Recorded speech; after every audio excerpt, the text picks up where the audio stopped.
I want to start, since we're on the subject of love, with my idea of a love poem.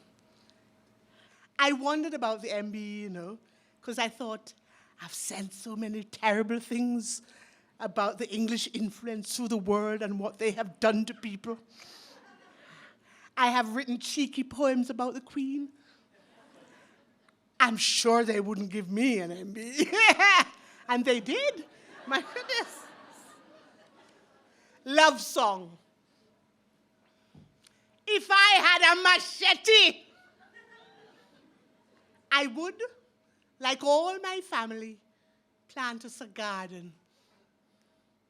If I had a gun, I would shoot locks off treasures, open the vaults. If I had a bomb, I would defuse it, neutralize the very thought.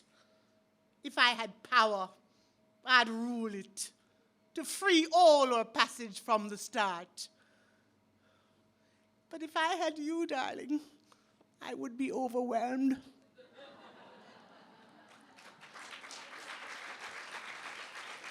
And I think of Third World Girl, and I saw this face. I knew this is a woman I'm speaking about. This is a face I represent. And her anger, even though she's semi-naked, you would not touch her. You would not dare to touch her. Third World Girl.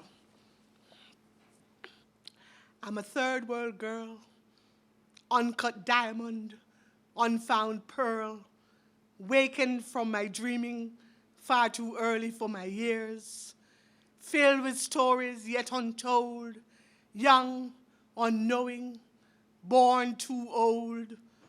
Just yesterday, childishly, I peeped at you through bushes while you browned off on my beach and swam out of reach of my reality. I was held out by the fences around my shores. My water was locked off while you showered. While you ordered extra ice, my sweat just poured. Your path was lit up while I struggled in the dark. I worked with machete through the jungle while you strolled through a park. Now neatly groomed, I serve you cake and tea. I'm a third world girl. When you brought me to your world, you said you educated me. You said I brought no traditions, no history, no culture, no religion, no language with me.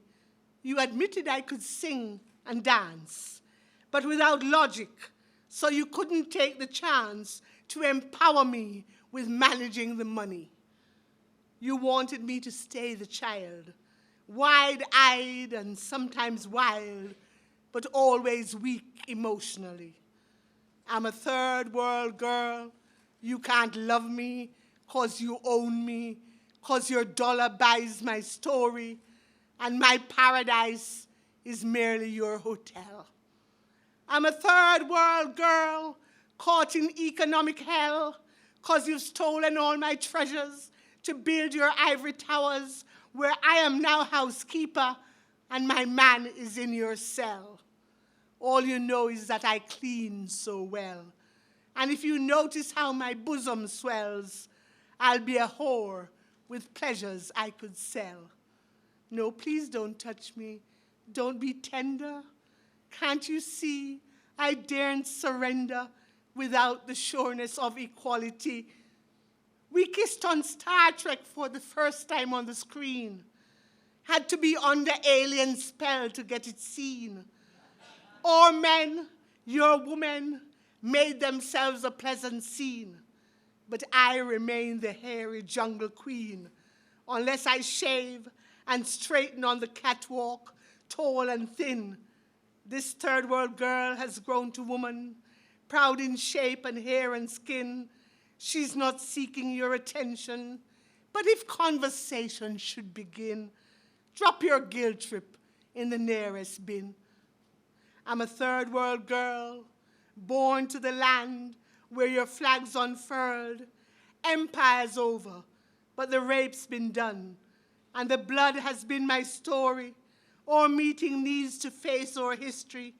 Tell the present what's become of you and me before the future brings the possibility. Love at first sight only happens to the free.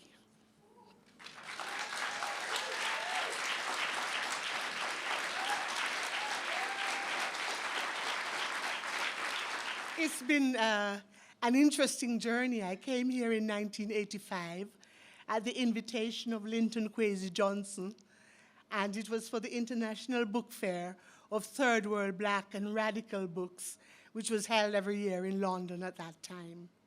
Linton had come to Jamaica a couple of years before, and we had done a concert together there. And before me, all the male dub poets were invited over. And I, being the female, was the last one, but I still say thank you for Linton, because he did invite me, and I came. I was offered a job teaching theater at Brixton College, and decided to stay and do that. And so the years caught up with me. You know, I felt very much like the history of my people who had come here, who thought they'd come for 5 years, save all the money, and then go back home and buy that little piece of land and build that little house and raise 2 cows and 2 goats and 2 chickens, and that would be that. And after paying the bills and bringing up their children, paying the heating, buying the new coats for winter, they found they couldn't go home. And some of them, 40, 50 years later, are still here.